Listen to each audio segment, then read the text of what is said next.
यो चाहिँ वरुणको चार्ट हो। वरुण हाइड्रो पावर नाम त सुनाइ होगा। धेरै अगाडिदेखि दादा स्टक थियो 200 बाट अहिले 500 पुगेर फेरि कति रे 500 पुग्यो कि हैन हो अलमोस्ट 500 पुगेर फेरि ड्रप आएर चाहिँ एउटा पुलिस मुभ लिएको थियो। अनि मैले स्टक यहाँदेखि नै वाच गरेको थिएँ तर किनै पाइरहेको थिएन हैन। तर यहाँतिरको कन्सल्टेसनमा चाहिँ मान्छेले थियो अब किन छिरै भन्नुहुन्छ भने चाहिँ यहाँतिर ट्याक्क लाएर चाहिँ मुभिङ एभरेजको क्रस थियो, कन्सल्टेसन जोन ब्रेकआउट थियो हैन।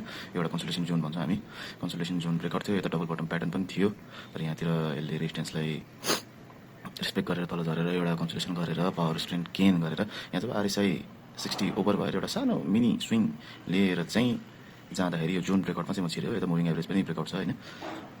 अनि त्यसपछि मैले यहाँतिर फाल्न पाइनँ, मसँग स्टक थिएन। टार्गेट त फर्स्ट टार्गेट यही थियो, सेकेन्ड टार्गेट यहाँ थियो। मैले यो स्टक चाहिँ यहाँतिर फाल्न नपाएपछि यतातिर फाल्न पाएको थिएन। मैले यहाँ मेरो इन्ट्री यहाँ थियो नि त, यो क्यान्डल कतातिर थियो, यो यही क्यान्डल पछि होला या यो क्यान्डलको दिनमै होला, ठ्याक्कै कन्फ्युज भएँ, बिर्सेँ। त्यो लग हेर्नुपर्छ। यहाँबाट आउँदाखेरि यहाँतिर मेरो स्टक आएको थिएन। यहाँबाट रिजेक्ट हुँदाखेरि म यहाँ एक दिन कुरेँ, ब्रेकआउट आउला जस्तो होइन, किनकि भोलि पनि यहाँसम्म राइजै थियो तर यहाँ ड्रप आयो।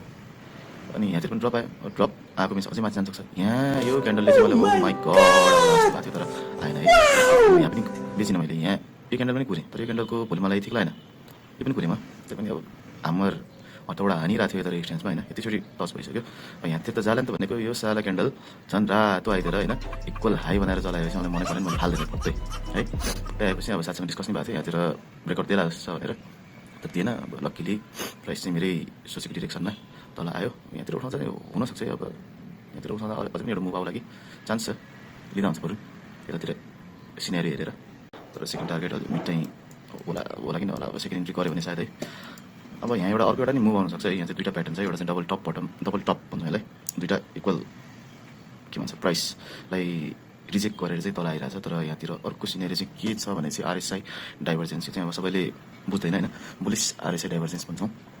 मार्केट माथि गइरहेमा कहिले नि ओभरबट हुँदैन, यो चाहिँ अब हेर्ने नजरिया हुनुपर्छ। एज यु क्यान सी कि यता एउटा लो छ हो, यो आरएसआई एउटा लो ला छ।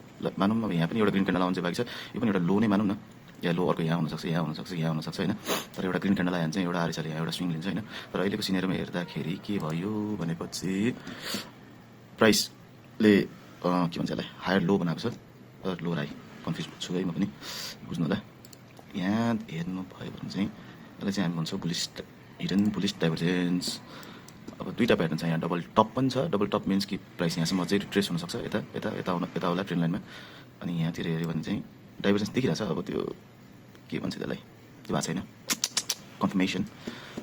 अब यहाँतिर फेरि अर्डर ब्लक पनि छ है यत्रो ठुलो ग्रिन क्यान्डलमा। यहाँबाट चाहिँ हिजो फेरि यहीँबाट अलिकति विक छ नि त, विक छ, यहीँबाट मार्केट माथि जान सक्छ। सो यदि यहाँबाट एउटा बुलिस मुभ आयो भने चाहिँ टार्गेट चाहिँ मेरो चाहिँ 450 हुन्छ यदि म पसेँ भने। त्यही गाइज।